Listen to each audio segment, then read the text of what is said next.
Hello and welcome back to another YouTube video. Today we're going to be ranking all 7 Marvel and DC movies that came out in 2021. Let's go.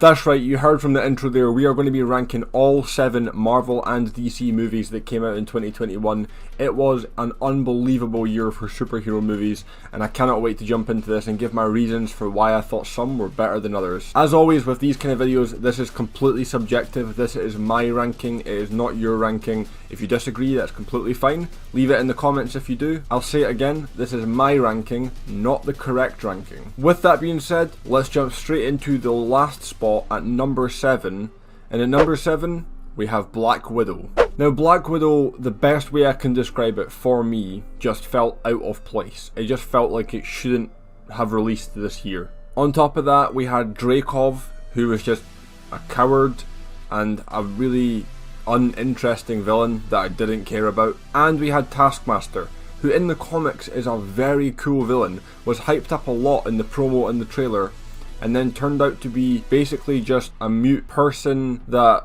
was like a henchman, a remote control person. It was just terrible. Taskmaster was such a letdown in this movie, I can't even like put it into words. The final fight was just a massive CGI over the top mess, I can't lie, when the whole base is falling through the sky, everything's blowing up and they're doing parkour through the air as they're falling. I was just watching it like, what? Like, how did we get here? The start of it was great. It was like a spy thriller.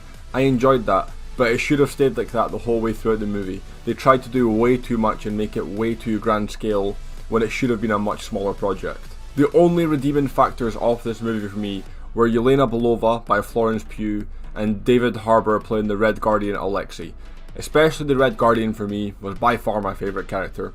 Stole the show every time he was on screen, and I really loved his performance. In general though, my opinion of the movie is that it just felt like it came out 7-8 years too late, and it was just pretty nah. It was just, I just don't really have anything great to say about it. As far as I'm concerned, the movie was just not very well made, and it was not up to scratch with the recent MCU project. I would give this a 4 out of 10. Next up, coming in at number 6 spot on my list is Venom: Let There Be Carnage. And trust me when I say this, I did not want to put this movie at number 6. I loved the first Venom movie. I actually thought it was really good, which might be an unpopular opinion. I love Venom as a character. I really love Carnage as a comic book character. And I had such high expectations for this movie that were really just not met. As far as I'm concerned, the whole movie was just filled with cheap jokes. I get it, some are pretty cool, but to say the same things over and over and over again. There's only so many times I can hear about Venom eating bad guys' brains, biting the heads off of chickens, eating bad guys' brains again. They just use the same tropes over and over again, and it felt like they were trying way too hard to be funny, which is the problem I have with Guardians of the Galaxy 2. The first one was great, hit the spot. Second one, they tried way too hard and it just ruined it for me. In general as well, I think the pacing was awful in Venom. I think it was far too fast and it should have been much longer. It felt like 1 minute we were talking about one thing, they would literally cut the scene and it would be like a day later and they're already there doing this thing. It was just felt like it had all been really crushed into a very short span of time, and it didn't work for me. And another one of my main, well, it's kind of like a 50-50. The best part of the movie for me by far was Carnage. Woody Harrelson as Cletus Cassidy was great. Perfect casting, I loved him a lot, but they killed him off in one movie. You take this amazing comic book villain, an absolute menace, and just kill him off 30 minutes later, and that's it, and he's gone. I just think it was such wasted potential and could have been a much better movie. The best part of the film was either Cletus Cassidy or the post credits. The film itself was not great. I would give this one a 5 out of 10. Next up at my ranking, coming in hot at the number 5 spot, is The Eternals. And I just want to say, from this point onwards in my list, I like every single movie. The other two, I was pretty disappointed with. I didn't think they were great movies. From this point onwards, I think every single film is good, if not much better. Anyway, The Eternals, number 5. This film had so many amazing characters. I actually really enjoyed it. Makari, I thought was by far the best character in the movie. Obviously I'm very biased because I'm a huge Walking Dead fan. Druig was also amazing. Thena, Angelina Jolie, was just impeccable. She is an absolute queen and we all loved her. You had Gilgamesh, Kingo, Karun. There were so many great performances. Even Icarus. I loved Icarus. I love Steve Madden. The cast for this was just fantastic. That is the best part of the movie by far. Saying that though, the other best part of the movie, I know I'm kind of repeating myself here, but in my opinion, The Eternals is the best ever looking MCU film. The cinematography was honestly breathtaking. Some of the shots that were used were genuinely just so beautiful. The celestial design were unnecessarily big but also very awesome. The only kind of fault I have with this movie is that sometimes I felt like we were watching stuff that just didn't need to happen. It just felt like it had been dragged out a little bit too much, but I'm not gonna lie, I'm actually okay with that. I know that a lot of people don't like it. I love longer movies. I always have, I always will. I'm the kind of person, I'll just take everything that I'm given. So if we get more time with the characters, I'll take it, even if it is a little bit boring. But I can see why that would be a complaint. Apart from that, I thought it had a very solid plot. It was pretty easy to follow along with. There were some parts I was a bit like, what's going on here? But in general, I just thought it was a great movie, looked great, great cast, great characters. I can't really fault it too much. Oh, and it also had some very good post-credit scenes, and I'm not gonna lie, that's kind of important for me. I would give The Eternals a 7 out of 10. Next up, and this might be a little bit of a controversial one, I'm gonna go with James Gunn's The Suicide Squad at number 4. This movie is one of the best DC films ever made, and the fact it is in 4th place doesn't do it justice because this film was so good, and I watched it I think 3 or 4 times in the cinema. Every single time I loved it just as much as the last time. All of the acting was amazing, all of the characters again were amazing. Harley Quinn, King Shark, the world fell in love with him for a while. It made me love Rick Flag when in the original The Suicide Squad I just thought he was the most boring character ever. This movie completely flipped the switch on everything The Suicide Squad done wrong and really put it right. I love these characters now. Harley Quinn was amazing in this movie. Peacemaker, this made me so excited for her solo show that comes out next month. It had a good villain, it had a perfect balance of fighting scenes, to comedy, to drama, to sadness. This movie was just amazing. And on top of that, the visuals were absolutely beautiful again. This film, I can't fault it. I don't have anything wrong with this movie, and I would give it a solid 9 out of 10. Making the podium, getting the bronze medal for the year, is Shang-Chi and the Legend of the Ten Rings. In my opinion, this movie is the best ever superhero origin movie. Better than Iron Man 1, better than Captain America the First Avenger. This film is the best setup movie for a superhero I have ever watched. And on top of that, you add martial arts into it, which were done amazingly. Great fight choreography. The bus scene especially, in the first 15-20 minutes, completely blew me away. From that moment on, I was hooked into the film. I loved Shang-Chi, whatever you want to call him as a character.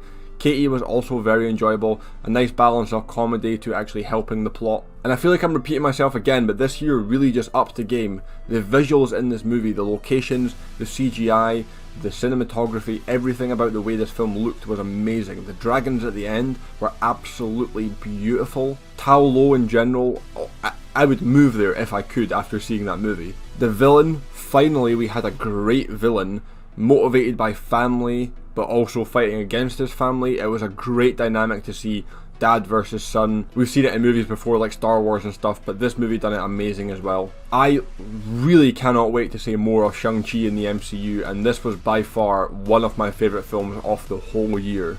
And I literally, once again, do not have one bad word to say about this whole movie. Shang-Chi gets a 9.5 out of 10 from me. Now, coming in at number 2, we have Zack Snyder's Justice League. The first Justice League is one of the worst superhero movies I have ever watched ever. The Snyder Cut is one of the best superhero movies I have watched ever. I'm just going to list off a few things I thought were great about the movie. Wonder Woman, my favourite DC character, a lot of you will know that. She had some of the most badass scenes in the whole movie. The Flash, instead of being a nervous wreck who's scared of bugs and just can't do anything, was literally one of the most OP characters in the movie. That one scene where like you see real time him saving all the rocks, oh my, I was blown away. And if you've been following me for a long time, I did do a live reaction to watching the movie. You'll have seen what I thought about it then, and it's not changed now. I watched the movie 4 times in the first 24 hours it was out, and the movie's 4 hours long, so that was 16 hours I watched the Snyder Cut for. Every single time it hit perfectly. Steppenwolf went from being such a garbage design to such a badass looking villain, and to the point where I actually felt sorry for him sometimes. Then on top of that, you had the voice of Darkseid. Oh my goodness, that was just so amazing to finally see on the big screen. The Flash scene at the end, actually almost all the Flash scenes, pretty much brought me to tears. I thought they were that amazingly done. The music, the way it looked, everything about this movie was genuinely like perfection. The black suit Superman, the cinematography, I could just list forever all the things I loved about this movie. This movie is everything that Warner Brothers and DC need, and I can't believe they haven't restored the Snyderverse yet.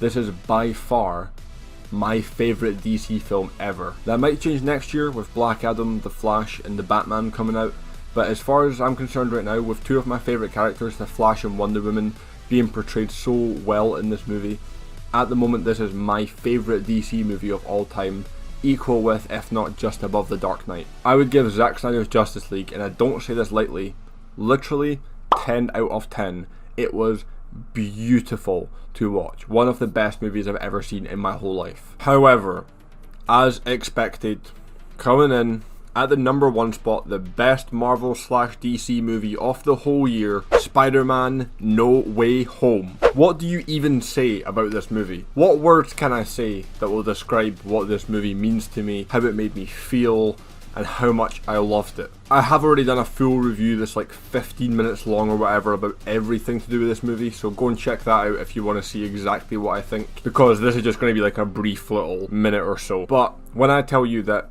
after the big death in the middle, I'm not going to spoil it if you haven't seen it, that I cried pretty much for an hour straight watching this movie for 10 different emotional reasons. Oh my goodness. Happiness, sadness, overwhelmed, nostalgia. There's so many things that were going through my head all at the same time, and it was the best feeling ever. All of the nostalgia hit absolutely perfectly. It wasn't overdone, it wasn't done badly, it was done, I can't even put the right words to it on how amazingly crafted this movie was. All of the acting performances were great, but especially Tom Holland and Willem Dafoe gave 2 of the best comic book movie performances I have ever seen in my whole life. And in a movie that was filled with so many old characters and so many things that could have stole the show, Tom Holland really shined through and proved that he is a great Spider-Man. I got to see my whole childhood play out on the screen, and it was one of the best moments of my life, and I'm not even kidding. For me, this movie may never be beaten. It's my favourite Marvel movie, my favourite Spider-Man movie, my favourite MCU movie. It might be my favourite movie of all time ever. Period. I was cheering at this movie, I was shouting, I was screaming, I was crying, I was almost coming off my seat trying to watch this for the first time in the cinema. This movie is absolute peak fiction, and for me, it is number 1. I give this movie I give it a 25 out of 10 because numbers do not do this movie justice. There we have it, guys. Thank you for watching. That was my ranking of all of the Marvel and DC movies that came out in 2021. Again, like I said at the start, this is my ranking. It's not the correct ranking. You'll obviously think different. If you do, let me know down in the comments below. We can have a little discussion about it. We're going to have more videos coming out soon ranking the Disney Plus shows and also ranking everything I'm excited for next year, along with a pretty cool video ranking every single thing I've watched all year, which is a massive project I've had in the works for a long time, so look out for that. But yeah, apart from that, guys, thank you for watching, thank you for supporting me this whole year, and I hope I have a good year next year. Thank you for watching again. I'll see you next time.